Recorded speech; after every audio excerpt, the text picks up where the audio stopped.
Well, good day YouTube and welcome to another episode of the Albino Rhino Beer Review. You have the Rhino here, we're drinking a beer. This beer is the second bottled offering from Collective Arts Brewing. Collective Arts Brewing was a contract brewery that was contracting at Nickelbrook.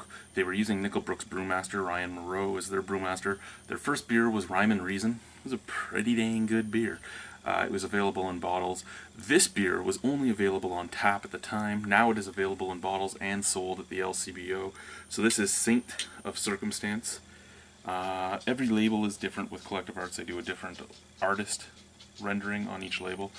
4.7% alcohol by volume. I shouldn't say every label is different. They have a certain amount of labels and they just all have a different picture on them of that set of labels. So 4.7% alcohol by volume, 17 IBU. It is a citrus infused pale ale. I'm going to pour into my Beyond the Pale Teku.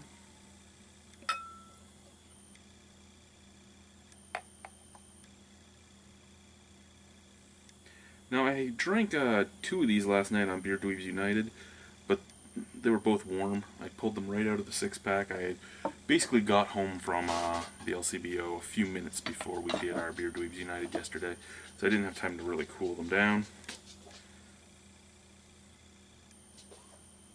It's a pretty beer though, look at that. Nice haze to it, nice bright white head, big head, nice little snap crackle pop to it. It's not chill haze, it's actual haze. It's a beautiful looking beer. I mean, it's a golden ale. Kind of looks like that golden pea color that you can get at times. But it is what it is, right? It's a golden ale. It looks its part.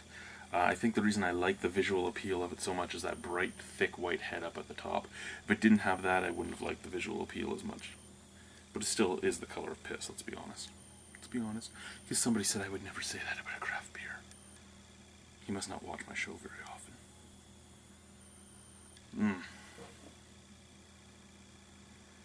Oh yeah. So this citrus infused golden ale talks about being infused with the citrus peel of seasonal citrus fruits. And they complemented it by adding Citra, Amarillo, and Sriracha hops. Now what I get when I smell this is orange, lemon, and grapefruit. And I'm not getting those scents by the peel itself. I'm getting that by the hops. I know that they do infuse it because Ryan would not lie. He does infuse it with the peels of those citrus fruits, but it just it doesn't smell like it. It smells like I'm just smelling the hop profiles of those 3 hops. Let's taste the beer, shall we? Cheers. Again, cold because last night it was warm. Oh, okay. So warm, it was a drinkable beer. It was a very boring beer, but very drinkable. Cold, it's still a very boring beer, but my lord is it more drinkable now. And when I say cold, I don't mean like frozen cold. I mean it's been out of the fridge for like an hour, so it's still cold, but not cold, if you know what I mean.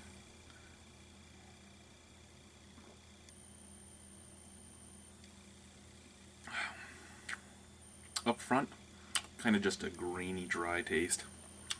Not even really a sweet malt, just a grainy maltiness. Background, a little bit of refreshing bitterness on the back of your throat, and lemon, orange, grapefruit.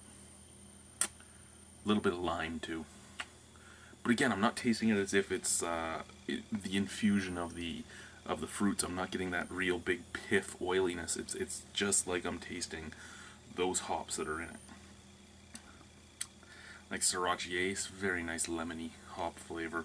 Citra, you can get grapefruit from it, you can get orange from it, you can get lots of different things from it. Amarillo, the same. It just gives off some nice pops, and all those hops together in this just make it pop. It makes it special. It's basically, how did I word it last night?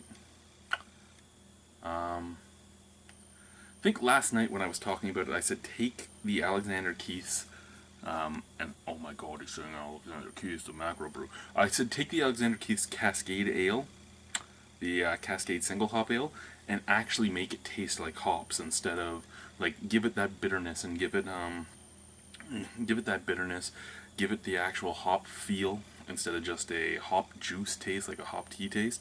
And you basically had this because it was just very easy drinking, very approachable, and that's what I was saying it for. I wasn't saying it to diss them. I was saying it because this beer is super approachable, super easy drinking. You could put down a 6-pack of this without thinking, and there is a hop presence to it. But other than that hop presence, it's just blarg, it's there. What would I give it out of 10?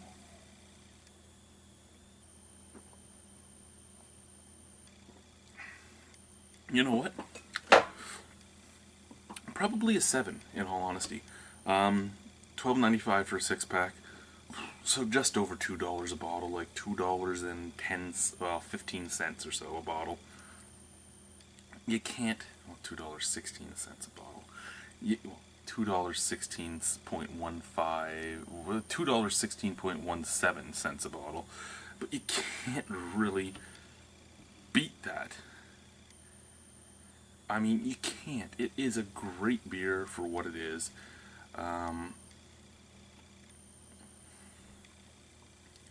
It's all I can say for what it is. It's a great beer. I will buy another 6-pack of this. I do enjoy it.